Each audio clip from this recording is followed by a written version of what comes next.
बच्चों बच्चों अपनी पिछली कक्षा में हमने मेधा पाठ्य पुस्तक में निहित आचार्य हजारी प्रसाद द्विवेदी जी द्वारा रचित पाठ आंतरिक शुचिता भी आवश्यक है को पढ़ना प्रारंभ किया था।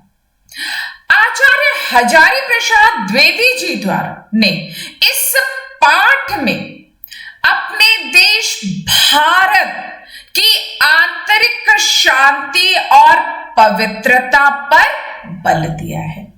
देश की उन्नति और विकास के लिए धन की आवश्यकता है। इसके लिए हमें अधिक से अधिक अन्न उत्पन्न करना होगा, कारखानों में अधिक माल तैयार करना होगा, अधिक वस्तुएं तैयार करनी होगी हमें। और साथ ही साथ उन्होंने यह भी बताया है कि हमें देश के लोगों को सच्चे अर्थों में शिक्षित करना होगा और इसके लिए उनके अंदर एक ऐसा आदर्श स्थापित करना होगा जो कि न अन्याय करना पसंद करे और न अन्याय सहना। साथ ही साथ उन्होंने यह भी कहा है कि भारत में के प्रत्येक लोगों को प्राथमिक चिंताओं से मुक्त करना होगा।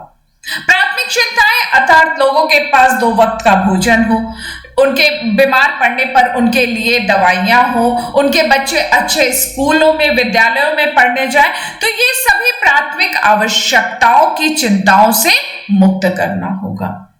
और उन्होंने यह भी बताया था कि धन उत्पादन तो ठीक है, लेकिन अनियंत्रित धन लिप्सा मनुष्य को पशु से भी निकृष्ट बना देती है। मनुष्य के हृदय में यदि विवेक जागृत नहीं होता सका, यदि उदारता और समता संवेदनशीलता का विकास नहीं हुआ, संतोष और श्रद्धा का विकास नहीं हुआ, तो वह पशु के समान है। व्यक्ति को के हृदय में अनियंत्रित धन लिप्सा उसे पशु से भी निकृष्ट बना देती है। ठीक है बच्चों, आज हम पाठ के शेष भाग को पढ़ेंगे और प्रश्नोत्तर की चर्चा करेंगे। हमने यहां तक पढ़ा था, लोभ मोह को बढ़ावा देने से मनुष्य की मनुष्यता ही आहत होती है। अनियंत्रित धन लिप्सा मनुष्य को पशु से भी अधिक निकृष्ट बना देती है। ठीक है, हमने यहां तक पढ़ लिया था कि व्यक्ति के हृदय में जब अनियंत्रित धन लिप्सा उसके हृदय में बना रहेगा तो वह पशु से भी निकृष्ट हो जाएगा, क्योंकि वह धन को प्राप्त करने के लिए अनैतिक कार्य करने से भी पीछे नहीं हटेगा। आगे देख लेते हैं। सौभाग्यवश हमें ऐसा महान नेता मिला था जो हमें असमय और अति लोभ के विनाश से बचाने को प्रयत्नशील था, जिसने ऊपरी तड़क भड़क की व्यर्थता और बाह्य आडंबरों के ढकोसले का खोखलापन दिखा दिया था, जिसने आंतरिक पवित्रता और सत्य निष्ठा की महिमा प्रत्यक्ष करा दी थी। परंतु यदि इतिहास का सबसे बड़ा निष्ठुर परिहास होगा यदि हम अपने नेता के महान उपदेशों को भूल जाएं। उत्पादन आवश्यक है, धन भी आवश्यक है, पर वह ऊपरी तड़क भड़क बाह्य आडंबर और दिखावे के लिए नहीं, भीतरी शांति और पवित्रता के लिए। हमारे नागरिक यदि इस आंतरिक शुचिता को भूल जाते हैं तो हमारी उत्पादन व्यवस्था कितनी भी अच्छी क्यों न हो, हमें विनाश की ओर ले जाती है। वो ये कहते हैं कि हमें ऐसा महान नेता मिला था जो कि यह बताता है कि हम आंतरिक, यदि हम कितना भी उत्पादन कर ले, कितने भी उत्पादन के क्षेत्र में हम धन के क्षेत्र में कितने ही समृद्धशाली क्यों ना हो जाए, लेकिन यदि व्यक्ति आंतरिक शुचिता, यदि यहाँ के नागरिक अपनी आंतरिक शुचिता को भूल जाते हैं तो हमें विनाश की ओर ले जाएगी। ठीक है, स्पष्ट हो गया? आगे देखते हैं। इसलिए हमें अपनी अन्य आवश्यकताओं की पूर्ति के उपाय सोचते समय शिक्षा और ज्ञान के प्रसार की बात को गौड़ स्थान नहीं देना चाहिए। इसलिए हमें सिर्फ अनेक अन्य आवश्यकताओं की पूर्ति का सिर्फ उपाय सोचते नहीं रहना चाहिए कि हाँ, अन्न को कैसे और अधिक बढ़ाना है या उत्पादन को कैसे और अधिक बढ़ाना है। हमें शिक्षा और ज्ञान के प्रसार की बात को दूसरे स्थान पर नहीं रखना चाहिए, उसे भी हमें उतना ही महत्व देना चाहिए। हमें यह नहीं भूल जाना चाहिए कि जब तक देशवासियों का नैतिक बल नहीं बढ़ेगा, उनके भीतर पवित्रता और आदर्श निष्ठा नहीं बढ़ेगी, तब तक बाह्य व्यवस्थाएं कितनी भी पूर्ण क्यों न हो, जड़ नहीं जमा सकेंगी।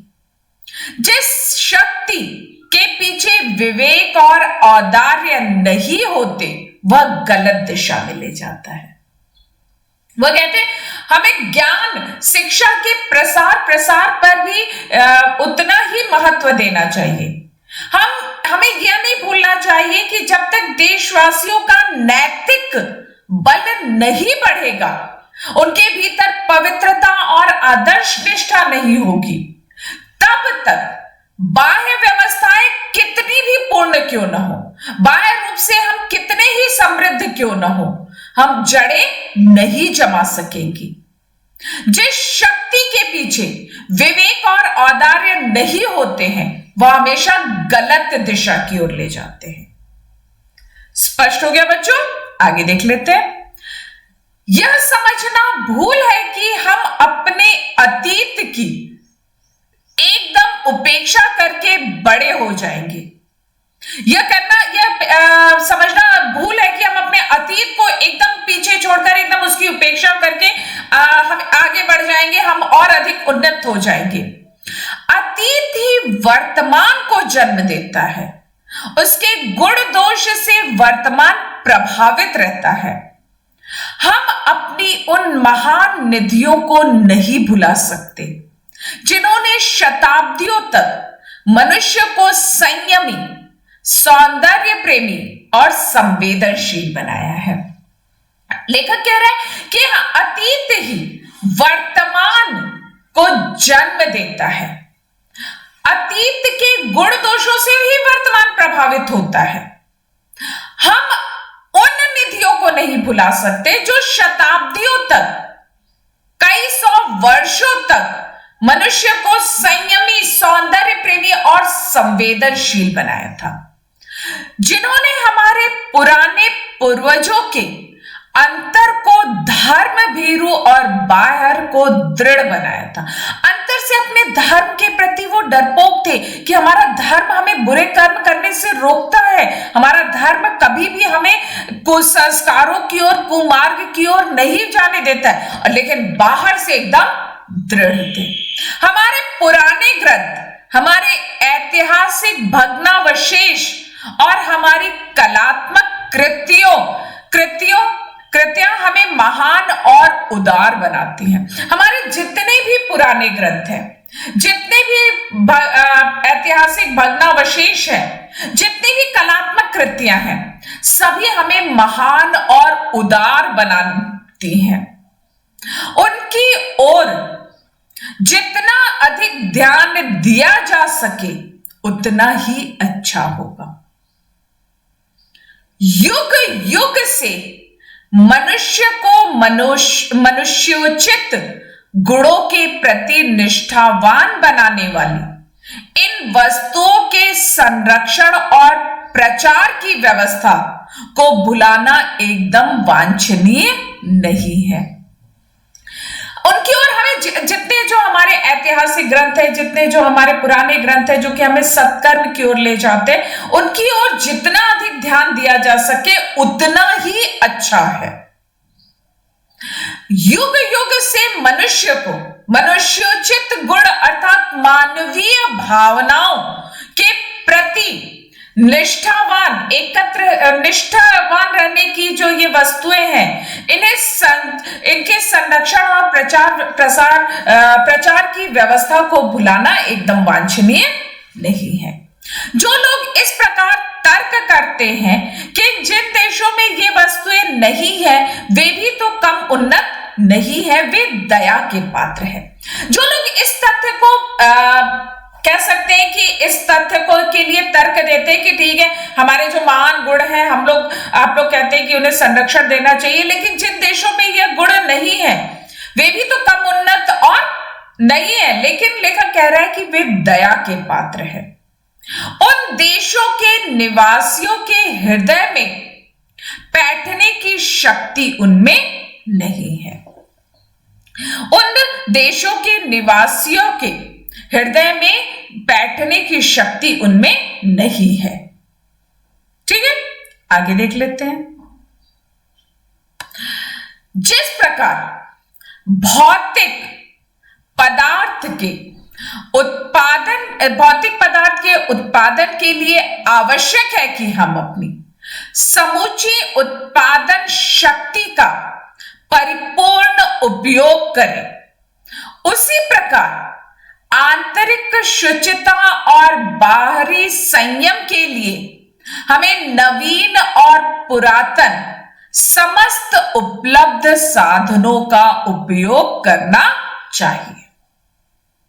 ठीक है, जिस प्रकार से भौतिक उत्पादन के लिए आवश्यक है कि हमारी उत्पादन शक्ति का परिपूर्ण उपयोग किया जाए, उसी प्रकार आंतरिक सुचिता और बाहरी संयम के लिए हमें नवीन और पुरातन, नए और पुराने समस्त उपलब्ध साधनों का उपयोग करना चाहिए। दोनों में समता बनी रहनी चाहिए। ऐसा ना हो कि हम बाहरी बातों पर अधिक जोर देकर भीतरी सुचिता की उपेक्षा करें। इसके लिए हमें उत्तम साहित्य के सृजन, प्रचार और प्रसार की व्यवस्था करनी चाहिए। एकांगी उन्नति लाभजनक नहीं हो सकती है जब तक हमारा भीतर पवित्र नहीं होता, तब तक हम उन्नत और सभ्य नहीं हो सकेंगे। लेखक कह रहा है कि हमें अपनी जो भी हम धन उत्पादन को बढ़ाते हैं वह हमें अपनी बाह्य आडंबरों और दिखावे के लिए नहीं, वरन आंतरिक शांति और पवित्रता के लिए होना चाहिए। वो कह रहे हैं कि हम अपने अतीत की उपेक्षा करके अपने वर्तमान को और अधिक बड़ा या और अधिक महत्वपूर्ण नहीं बना सकते हैं, क्योंकि अतीत से ही वर्तमान में गुण दोष आते हैं।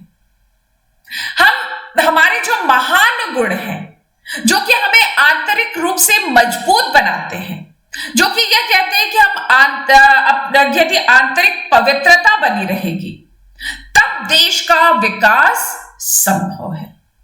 यदि व्यक्ति अब अतीत के उन महान गुणों को अपने अंदर आत्मसात नहीं करता है तो देश का विकास संभव नहीं है।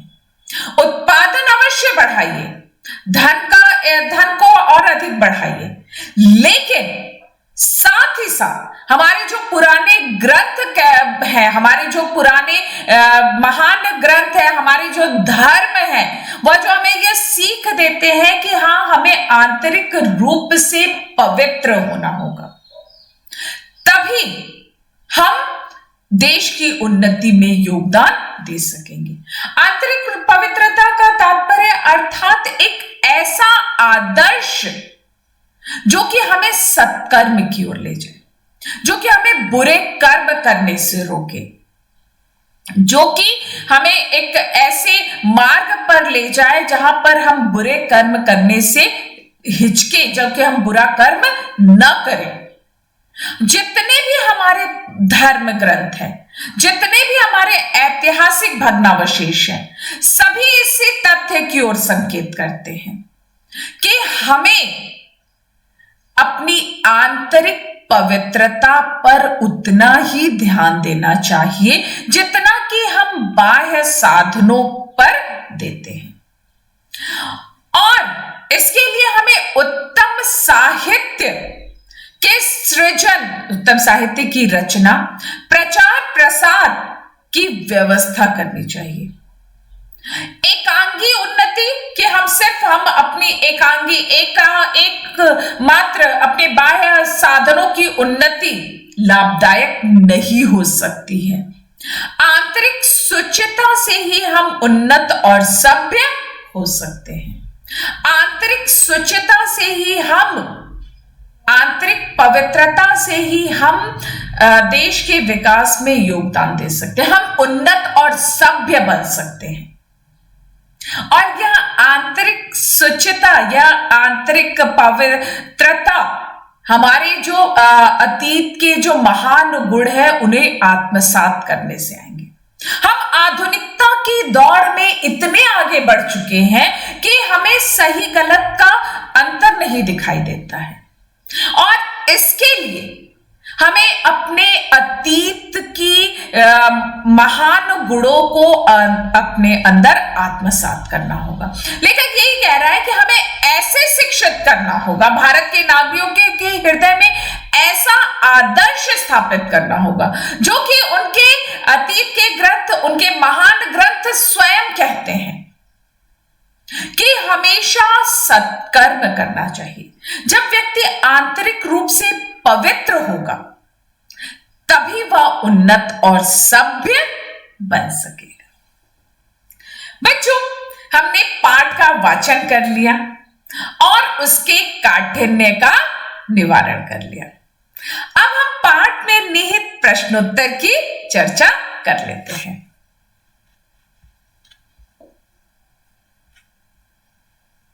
स्पष्ट है?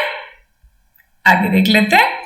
हमने लेखक परिचय अपनी पिछली कक्षा में ही पूर्ण किया था और कठिन शब्दों के अर्थ को भी। ठीक, विषय वस्तु का ज्ञान। नीचे दिए गए गद्यांश को ध्यानपूर्वक पढ़कर संबंधित प्रश्नों के उत्तर लिखिए। जिस प्रकार भौतिक पदार्थ के उत्पादन के लिए आवश्यक है कि अब हम अपनी समूची उत्पादन शक्ति का परिपूर्ण उपयोग करें, उसी प्रकार आंतरिक शुचिता और बाहरी संयम के लिए हमें नवीन और पुरातन समस्त उपलब्ध साधनों का उपयोग करना चाहिए। ठीक है, गद्यांश देख लिया हमने, प्रश्न देखते हैं। उपर्युक्त गद्यांश के लेखक का नाम आचार्य हजारी प्रसाद द्विवेदी। भौतिक पदार्थ के उत्पादन के लिए क्या आवश्यक है? भौतिक पदार्थ के उत्पादन के लिए यह आवश्यक है कि हम अपनी समूची उत्पादन शक्ति का परिपूर्ण उपयोग करें। और आंतरिक शुचिता के लिए हमें क्या करना होगा? आंतरिक शुचिता के लिए हमें नवीन और पुरातन समस्त उपलब्ध साधनों का उपयोग करना चाहिए।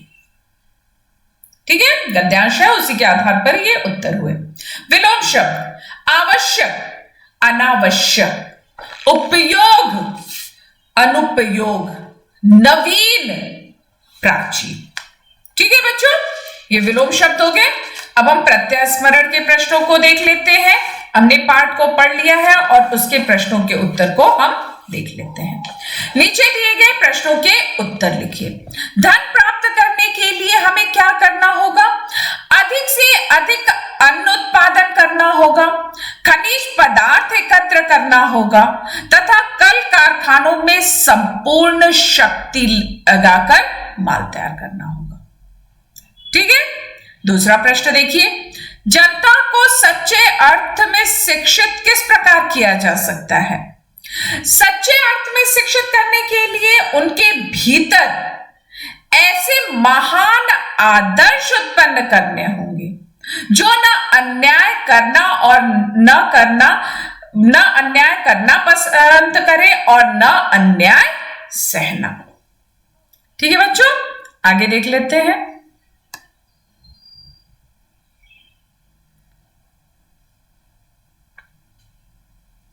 मनुष्य पशु से भी निकृष्ट किन कारणों से बन जाता है?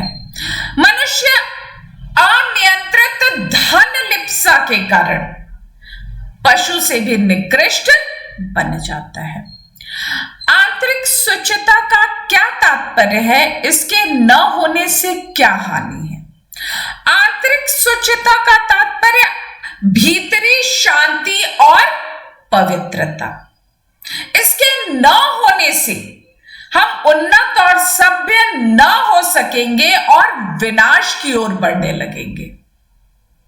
ठीक है, कौन सी शक्ति हमें गलत दिशा में ले जाती है? जिस शक्ति के पीछे विवेक और औदार्य नहीं होते हैं वह हमें गलत दिशा में ले जाती है। अब देखिए, रिक्त स्थान की पूर्ति है। ठीक है, हमें पढ़ा है पाठ को, हम इसके रिक्त स्थान की पूर्ति कर लेते हैं। स्वाधीन भारत के सामने अनेक महत्वपूर्ण कार्य है। दूसरा देखिए, लोभ मोह को बढ़ावा देने से मनुष्य की मनुष्यता आहत होती है। तीसरा देखिए, अतीत ही वर्तमान को जन्म देता है। चौथा, हमारे पुराने ग्रंथ, हमारे ऐतिहासिक भग्नावशेष और हमारी कलात्मक कृतियां हमें महान और उदार बनाती हैं। एक आखिरी देखिए, एकांगी उन्नति लाभजनक नहीं हो सकती है। ठीक है बच्चों, ये रिक्त स्थान की है, रिक्त स्थान की पूर्ति भी हमने देख लिया। शब्द सामर्थ्य देखिए, पहला है विलोम शब्द। निम्नलिखित शब्दों के विलोम शब्द लिखिए। ज्ञान अज्ञान, न्याय अन्याय, संतोष असंतोष, नियंत्रित अनियंत्रित, पवित्रता अपवित्रता, शांति अशांति, पसंद नापसंद, आवश्यक अनावश्यक, गौड़ प्रमुख, दोष गुण, उन्नति अवनति, विजय पराजय। ठीक है बच्चों, ये हम यहां पे शब्द सामर्थ्य में पहला है आपका विलोम शब्द। दूसरा देखिए, मूल शब्द और प्रत्यय को अलग करके लिखना है। ठीक है, पहला है शिक्षित, शिक्षा इत, प्राथमिक प्रथम एक, आंतरिक अंतर एक, नागरिक नगर एक, ऐतिहासिक इतिहास एक, मनुष्यता मनुष्यता, पवित्रता पवित्रता। ठीक है, मूल शब्द और प्रत्यय स्पष्ट हो गया। संधि विक्षेप, मानवोचित मानव उचित, भग्नावशेष भग्न अवशेष, ये संधि है। और देख लेते हैं आगे। ठीक है, बाह्य आडंबर, बाह्य आडंबर, प्रत्येक प्रति एक, स्वाधीन स्व आधीन, अधिकाधिक अधिक अधिक। ठीक है, अब आगे देखिए, ये तो हो गया आपका संधि विक्षेप। बहुवचन बनाइए। व्यवस्था व्यवस्थाएं, पूर्वज पूर्वजों, वस्तु वस्तुएं, बच्चा बच्चे, उपदेश उपदेशों, निधि निधियों, पदार्थ पदार्थों, पशु पशुओं। ये बच्चों आपके शब्द सामर्थ्य का प्रश्न था। अब हम वाक्य विचार देख लेते हैं।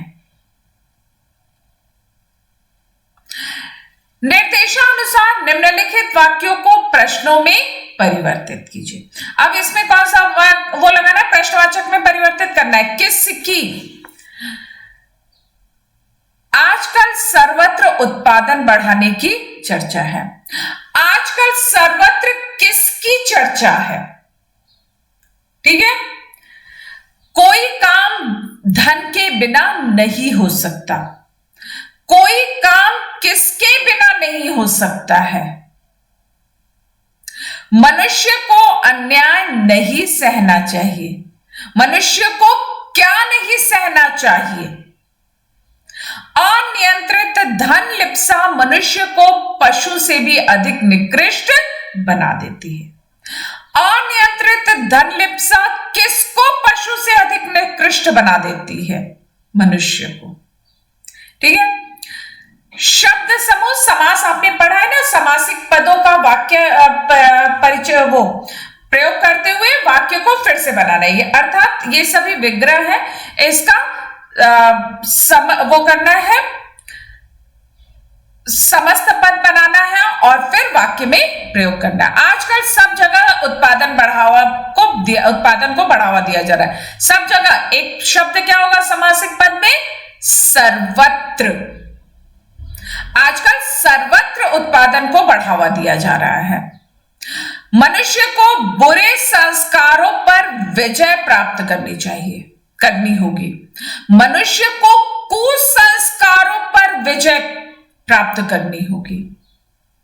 ठीक है। हमें लक्ष्य से भटकना नहीं चाहिए। हमें लक्ष्य भ्रष्ट नहीं होना चाहिए। ठीक है बच्चों, इतना स्पष्ट हो गया? आगे देखिए। हमारे पुराने पहले से जन्म लेने वाले लोग बहुत संयमित थे। पहले जन्म लेने वाले लोग पूर्वज। ठीक है। इतिहास से संबंधित बातें मनुष्य को उदार बनाती है। इतिहास से संबंधित बातें, ऐतिहासिक बातें मनुष्य को उदार बनाती है। ठीक है बच्चों, ये आपका वाक्य विचार से संबंधित प्रश्न थे। बच्चों, हमने पाठ को पढ़ा और यह जाना कि उन्नत और सभ्य होने के लिए आंतरिक पवित्रता अत्यंत आवश्यक है। बिना आंतरिक रूप से पवित्र हुए हम देश की उन्नति और विकास को संभव नहीं बना सकते हैं। देश की उन्नति और विकास के लिए देश के प्रत्येक नागरिक को आंतरिक रूप से पवित्र होना होगा। जब देश में शांति और पवित्रता, देश के अंदर शांति और पवित्रता बनी रहेगी, तभी देश का विकास संभव है। अनियंत्रित धन लिप्सा कहीं ना कहीं हमें कुसंस्कारों की ओर ले जाता है, हमें बुरे कर्म करने के लिए प्रेरित करता है। जब व्यक्ति के हृदय में पवित्रता का भाव होगा, एक ऐसा आदर्श का भाव जागृत होगा, तभी वह सभ्य और उन्नत बन सकेगा। जब हमारे हृदय में एक कलुषित विचार है, हम अनियंत्रित धन लिप्सा में ही पूर्णतः लिप्त रहेंगे, तो देश के विकास में हम कोई योगदान नहीं दे सकेंगे।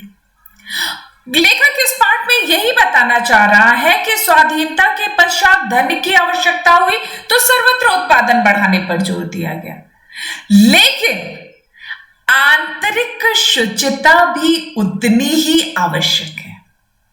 आंतरिक पवित्रता भी उतनी ही आवश्यक है। यदि व्यक्ति आंतरिक रूप से पवित्र नहीं होगा तो देश की उन्नति और विकास नहीं हो सकेगा। जब व्यक्ति आंतरिक रूप से पवित्र होगा, तब देश का विकास होगा और इसके लिए हमें उसे प्राथमिक चिंताओं से मुक्त करना होगा। प्राथमिक चिंताएं अर्थात मूलभूत आवश्यकताएं। जैसे रोटी, कपड़ा, मकान। उसे रोटी मिले, पर्याप्त भोजन मिले, बीमार पड़ने पर उचित दवाइयों की व्यवस्था हो, उसके बच्चों के लिए उचित शिक्षा व्यवस्था हो। तो ये हमारी मूलभूत आवश्यकताएं हैं। जब देश के प्रत्येक नागरिक की इन मूलभूत आवश्यकताओं की पूर्ति होगी और वे इन मूलभूत आवश्यकताओं की चिंता से मुक्त रहेंगे, तो वे हमेशा एक आदर्श की ओर जाएंगे। और साथ ही साथ लेखक ने यह भी कहा है कि हमें अपने अतीत से जुड़े रहना होगा, तभी हम लोगों के हृदय में वह आदर्श का भाव जागृत कर सकेंगे। स्पष्ट हो गया बच्चों? बच्चों, हमने पाठ का वाचन किया, इसके मूल भाव को समझा और साथ ही साथ हमने प्रश्नोत्तर को भी पूर्ण कर लिया। आज आप पीडीएफ के माध्यम से भेजे गए पाठ के प्रश्नोत्तर को अपनी हिंदी अ की उत्तर पुस्तिका में स्पष्ट एवं सुंदर अक्षरों में पूर्ण करेंगे। मात्राओं की त्रुटियां नहीं होनी चाहिए। बच्चों, अपने लेखन पर विशेष ध्यान दीजिए। आशा है कि आपको पाठ पूर्णतः स्पष्ट हो गया होगा। तो आज की कक्षा को अब मैं यही पूर्ण विराम देती हूं। जय हिंद, जय भारत।